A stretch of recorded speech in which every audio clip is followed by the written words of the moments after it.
last year to recruit a full-time project officer in Cote d'Ivoire to coordinate the implementation of our work for the prevention of industrial-scale illegal fishing and for the protection of food security and livelihoods.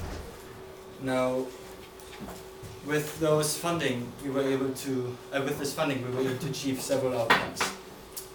We signed an agreement with the Fisheries Department, which we'll be able to renew in December this year.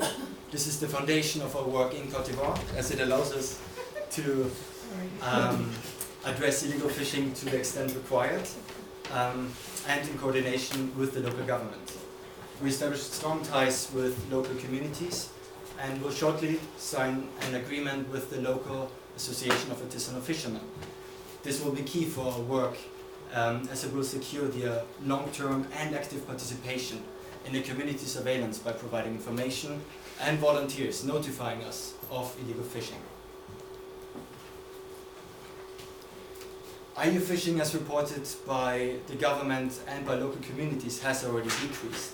So GPS cameras provided to local fishers generated evidence of illegal fishing. But we receive less images now because they say that there's less illegal fishing to observe.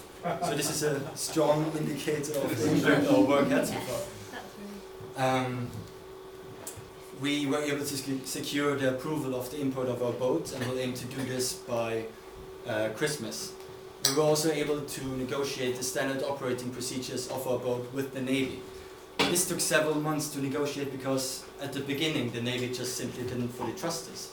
We were a foreign entity wanting to import a boat, operate in the waters, but thanks to a local project officer we were able to highlight to them that we were there to work not against them but with them on key issues affecting the country.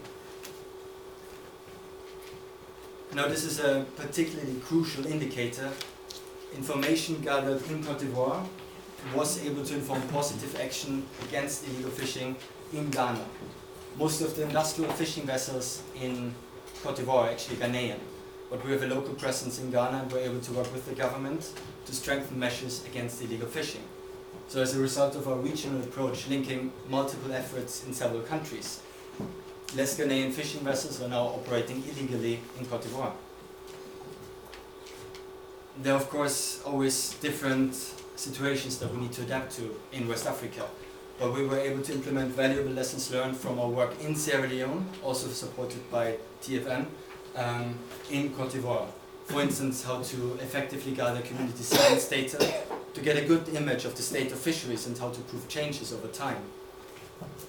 And there's a lot that of course still needs to be addressed in Cote d'Ivoire. The largest fishing company just this summer went actually bankrupt because they weren't able to generate sufficient catch due to the overexploitation of fish stocks. So many issues still need to be addressed, but our work supported by TFN will be able to expand on these achievements and will be able to make a key difference where it counts with the government, but also with, and more importantly, for local communities. So please allow me to thank you for making all of this possible. And I'm of course at your disposal if you have any questions now or later on. Can I ask a question? Can you measure fish stocks?